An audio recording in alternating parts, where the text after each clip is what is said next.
Joining me on this India Today special broadcast, Ambassador Veena Sikri keeps a close watch on developments in the region. Lieutenant General Rakesh Sharma is a distinguished fellow at the Center for Land Warfare Studies, has extensively worked in eastern Ladakh and in Arunachal Pradesh.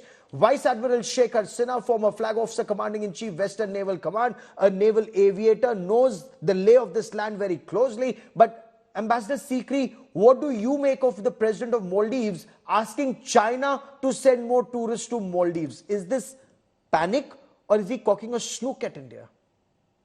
No, I think the President of Maldives has been clearly rattled by the response to what his own minister, the deputy ministers in his government, the completely uncalled for, insulting and derogatory remarks made by these three deputy ministers has evinced a reaction, a spontaneous reaction across India and in Maldives. I think this has completely rattled the President of Maldives. I think, first of all, these remarks were completely uncalled for. Our Prime Minister was in Lakshadweep. He is developing the islands of Lakshadweep, building an airport there. This is perfectly within our territory and will be a great boost to tourism for India and for this region. But from there, for these deputy ministers to make these uncalled for remarks has evinced a reaction across India. Ordinary people have cancelled their visits. Ease my trip, make my trip, saying they were not taking bookings. Chambers of commerce are calling for a drop in promotion on Maldives. And I must tell you that within Maldives, the reaction has been equally strong. Former Vice President of Maldives, former Defense Minister, Foreign Minister of Maldives, they are calling out the president and they're saying, what are you doing? Suspension is not enough. You must dismiss these ministers. And ordinary people, I know even, the ministers, there's some people in my group, South Asia Women's Network, they're sending out messages. They are really embarrassed and sorry for these kind of remarks having been made by our ministers. And yet he continues to do so, ma'am. Is he very clearly playing that China card to the hilt? Admiral Sinha, President Muizu fought and won elections on an India out plank. Does India out translate into China in? Commercial projects initially, that hydrography joint operations, the ones with India have already been cancelled. Does China move in this territory then, sir? Well, thank you, Gaurav, for getting me on your program. Let me address the first question first. This India out, the background is like this, that Mr. Yamin, who was supposed to have fought the election, but he was jailed and therefore he disqualified and he could not stand for election. Thereafter, his coalition partner, which is the party of Muizu, he doesn't belong to his party, he's a coalition partner, they chose him. And then he realized that on his own, he is not going to win an election. And therefore, very in the last minute, only in last about 20-25 days, that, this India out has been, he knew that India out will actually gel well with large section of people. This is very natural. Any small country in the vicinity of big country, anybody who's anti-India, he, draws more attention, he gets more support. Well, they get our vaccines from us, they get their water from us, Indian Navy ships providing the water. And now when they're, yet they want India out. I mean, someone needs to read out the right act to such elements. See, it's disappointing that such elements are chosen or elected as presidents. Gaurav, he does not have his own political base. He is just fought on this election campaign. Basically, Yamin's vote has gone to him. A time will come when, if he does not comply with everything that Yamin says, which the time will come, then you will find the friction between two parties actually, coming to surface. But having said that, there is no doubt that there is a sentiment among some sections of society where India, having, sent the helicopters, some of our troops were maintaining the helicopters and the Dornier aircraft. They think that, they are the troops. They're not fighting troops. They're all maintainers of these aircraft. And if it comes, they have, evacuated 500 people in last 5 years. Exactly. Saved their lives. So they will get to know, they will realize this only when the Indians are not there. And very unlikely that from that distance, China will come and start doing all this. No, we've seen when Maldives ran out of water, China did not come and give them water. Indian Navy ships did. When they needed vaccines, China did not give them vaccines. India did. But General Sharma, do you see this China problem expanding from Himalayas now along Indian Ocean region, not just Sri Lanka in the Bay of Bengal, now all along the Indian Ocean, Arabian Sea? China is expanding its navy at a very fast pace, sir. Thank you, Gaurav, for inviting me. At the outset, I must say that the remarks of the deputy ministers were in bad taste, very bad taste, and I think the reaction that outflowed from India is absolutely normal. Having said that, isn't all the neighbors that we have in India playing the China card? When we are, talking about Maldives, there is every weapon system that Bangladesh is now using, from tanks to aircraft, belong to China. The BNS Sheikh Hasina, the newest of the submarine bases has been made by the Chinese. The Nepalese have got roads and tunnels being made through Himalayas, coming from Sri Gatse down to Kathmandu, being made by the Chinese. In Malé itself, the airport onto Malé, the bridge, the first bridge which was connecting between the airport and Malé, was made by the Chinese. It's called Sina Malé. And the amount of Chinese investment in Maldives and the BRI in the course of last 5 to 6 years is tremendous. So it's not one day's work here. It's the work being done, desalination plants, the link being established to other things, other places there, the agriculture being done in Maldives. So the work being done by the Chinese in each one of our neighboring countries is so tremendous that, now you can't say they're playing Chinese card. It's the way Chinese are getting it. Our reaction, I think, initial reaction, the anger, the anguish is absolutely normal.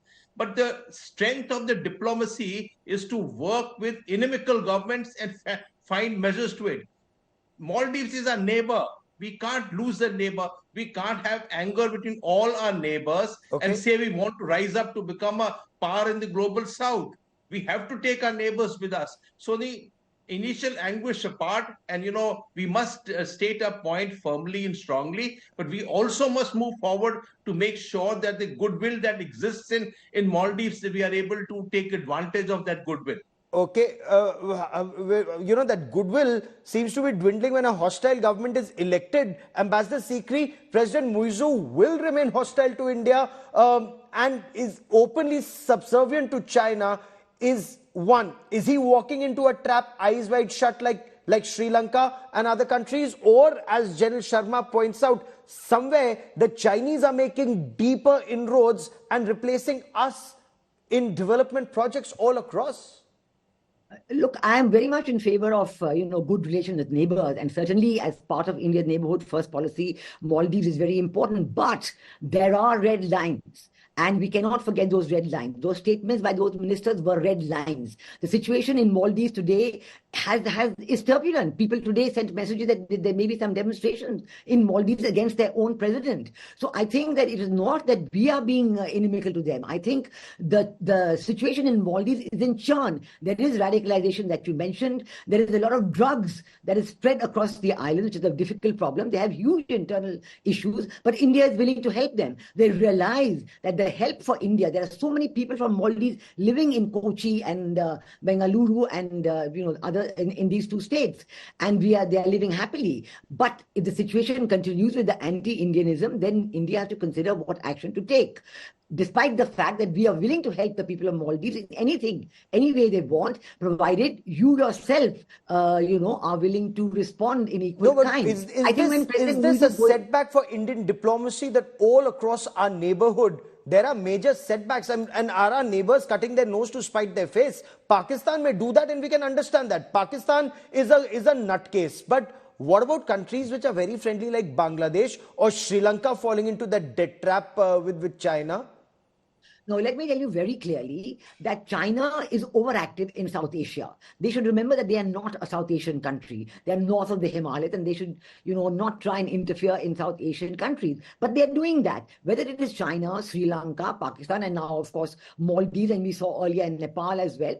They tried. But I must say that it is India's own very successful neighborhood first policy that brings it all back on track. Look at Nepal today. Our external affairs minister was there very recently. We saw that they have realized that when they are friendly with China, all that China was doing with them was salami slicing at their border in the north, the China-Nepal border in the north, and putting their own border posts and so on. So every country has realized that if you try and try and be friendly with China at the expense of India, it's not going to serve your interests. That is what Indian diplomacy is all And about. yet, You know, Admiral Sinha, Maldives continues to do that under Muizu. It's almost like cutting your nose to spite your face. But what do you make of this new airfield that's coming up, or that's being talked about in the Minicoy Island in Lakshadweep?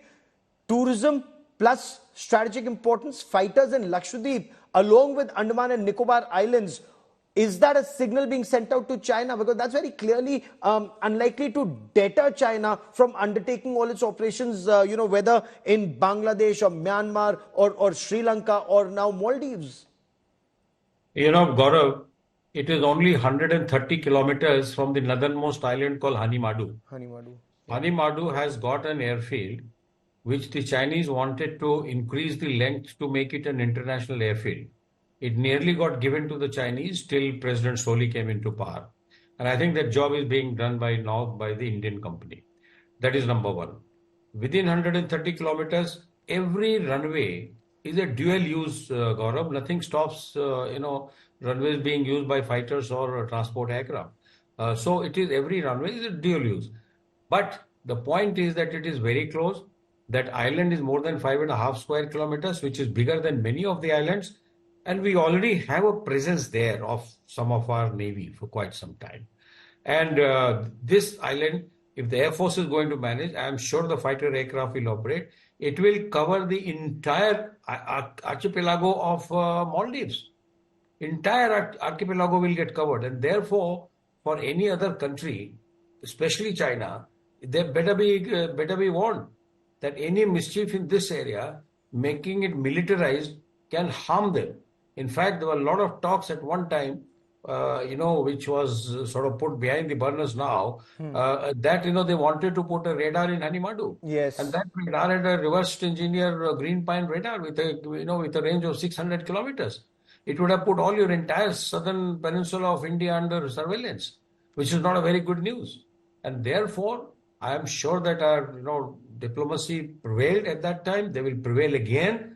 And they will read the right act to Maldives to not to do anything which is a security concern to India. In fact, that's the point I was coming to, General Sharma. If China were to set up a listening post or a radar station or start docking their ships the way they're trying to do, and in some instances successfully doing in Sri Lanka, that would adversely impact India's strategic security. Is President Muizu, as head of Maldives, as president of Maldives, adversely impacting India's security in more ways than one, actually? So, Gaurav, it's a question of democratic dispensation. The people of Maldives elected him as their president. And we have to work with him. We worked with President Musharraf. Didn't we work with Prime Minister Khalida Zia? We worked with Prime Minister Oli. We have worked and we have done extensive amount of work of relationship with any one of our neighbors which were not very fond of us. So what? We understand that he's come on a plank which is anti-India, but finally he'll come around to accept it that we are the closest neighbor. And, a country like Maldives, the relationship is well understandable. There have been times, we have tough times with Sri Lanka, but we have good relations. In the last 2-3 years, we have worked extensively to improve relations with Sri Lanka. We had troubled times earlier. So it's just a way of it. And I don't think we should get overexcited. We are hurt by what the ministers said. We must develop Lakshadweep as a place. You can't have within your own country having internal permits to go across to their country. Even Ladakh has opened up. Even Ladakh people can go without permits, and you require a permit to go to your own territory, Lakshadweep, when we can go to Turtuk Tyakshi, which is a 0 point facing Pakistan in Ladakh. We can go there. The civilians can go there. But to go to Lakshadweep, you require a permit. I think we need to have a change of broad policies across here to say that it is open. And of course, we require infrastructure in Lakshadweep. But that does not mean that we should say just because he made a noise and visited China for the first time that we jettison Maldives from our radar. No, that will be incorrect. Our relationship goes through centuries altogether. Yes. And also, let me add, I agree with the issue of radicalization.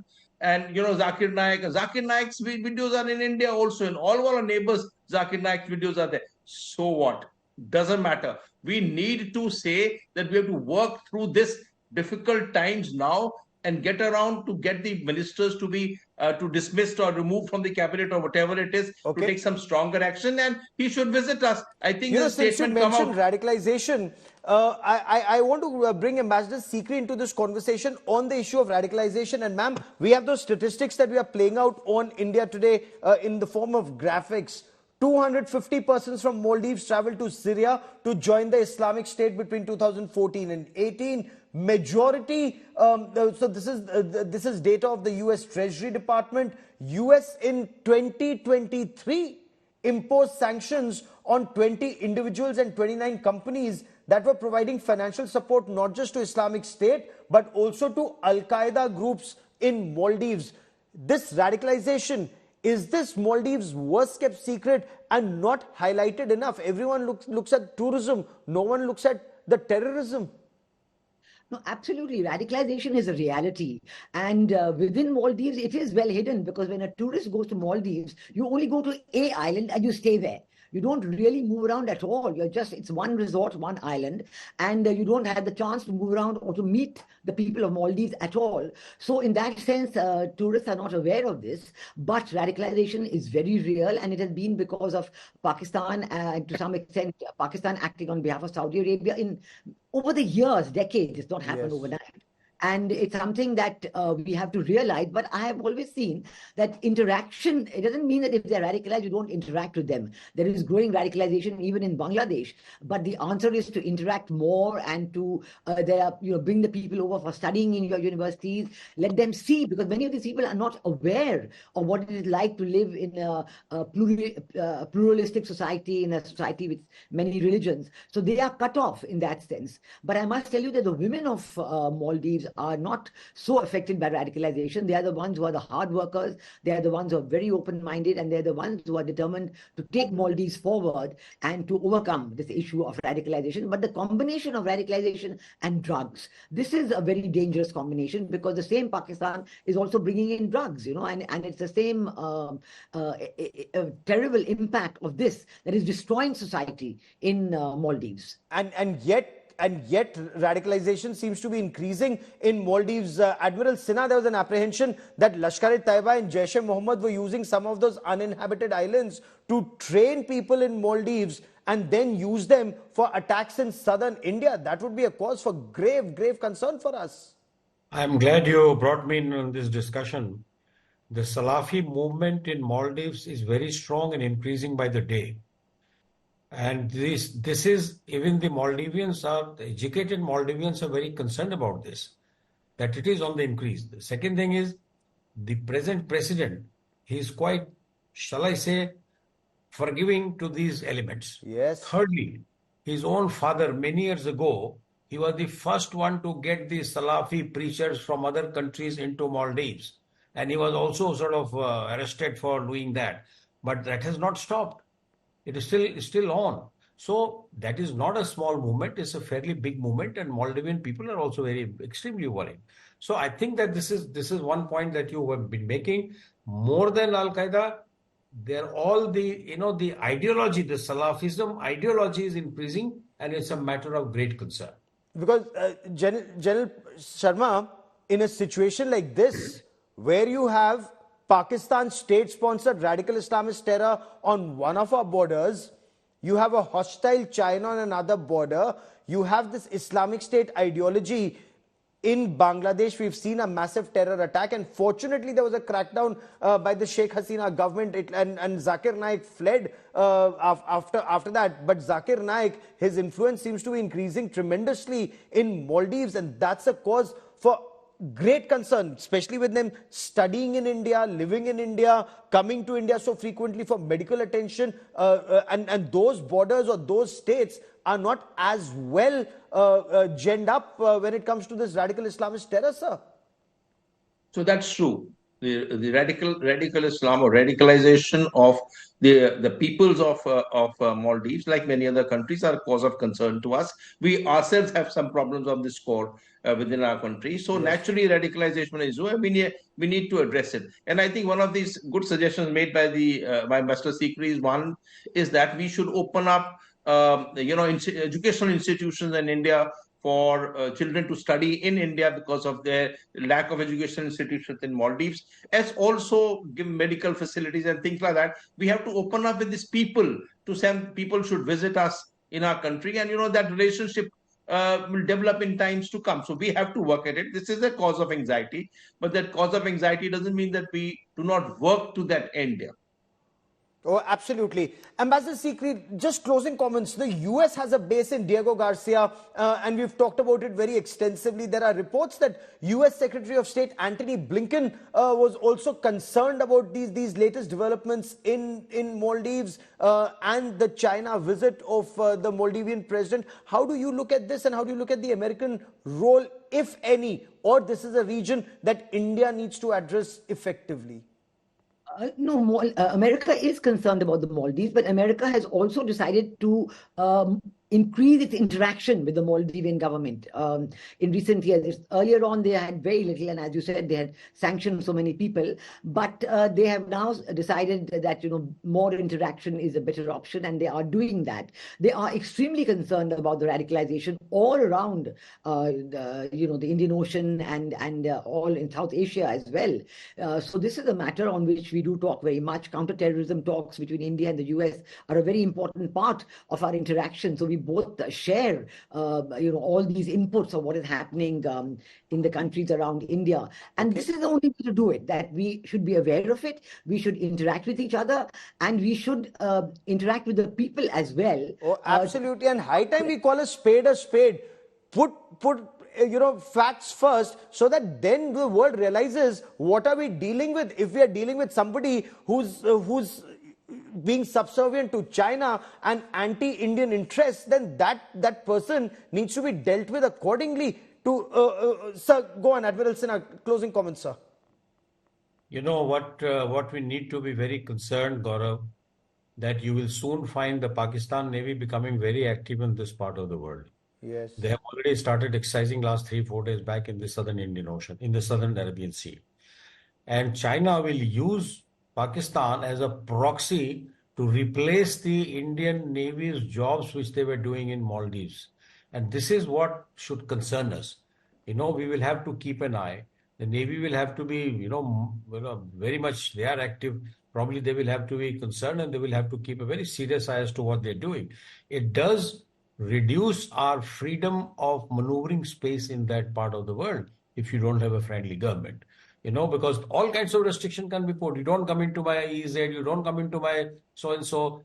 Whereas we have been doing that freely all this while. Yes. And it's a matter of time that the Pakistan Navy will be used as a proxy by the Chinese, and they will be in and around Maldives not very far from now. Just watch it. No, we'll be tracking that story very, very closely. Thanks for that word of caution. But for joining me here on this India Today special, General Sharma, Ambassador Sikri, and Admiral Sinha, many thanks.